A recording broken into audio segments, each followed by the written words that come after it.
Well, welcome to Nika's toxic, I can never say the word, plants, poisonous plants for equines. And what I want to do to start off is just to tell you a little bit about why we're standing actually right here in the trailer parking lot, which doesn't seem like a very auspicious start. But actually, one of the things about these types of plants that are poisonous to horses and minis and ponies and long ears is that they favor disturbed sites. And what that means, it's just a site where the original forest has been changed.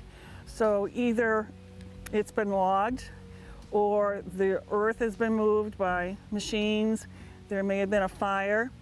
So your typical barn property, which has pasture and paddocks and fields and so forth, those are disturbed sites.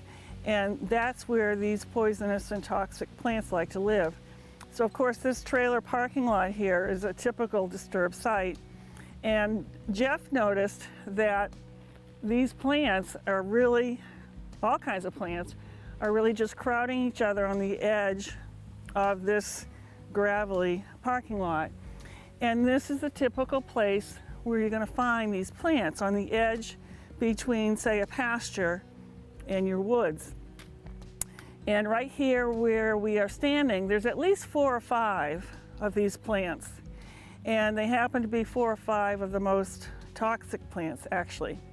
There's probably about 8 to 12 poisonous plants to equines right here in the park. And at your typical barn property, I'm sure there's probably at least 4 to 6 to 8 of these plants. Excuse me.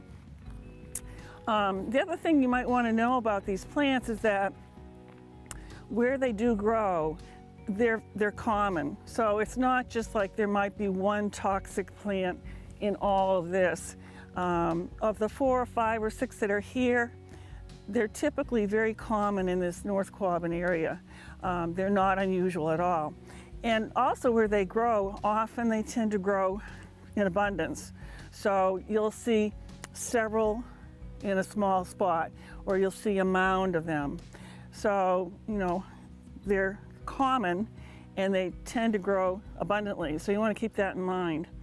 The other thing you want to know is that the toxic plants are usually highly toxic. There's not too many plants that are just a little poisonous. They're usually either highly or medium level poisonous.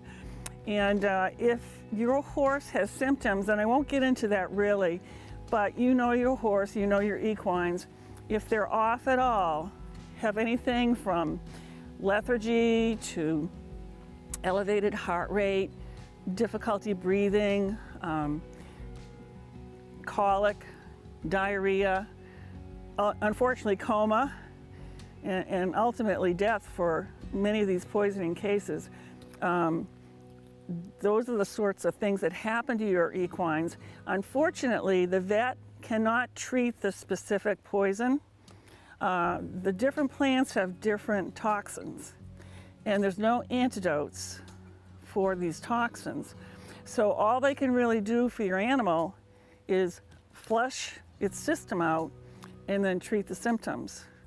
So unfortunately, that's why a lot of times when animals do get poisoned by plants, it's not, usually a good outcome because it's not easily treated.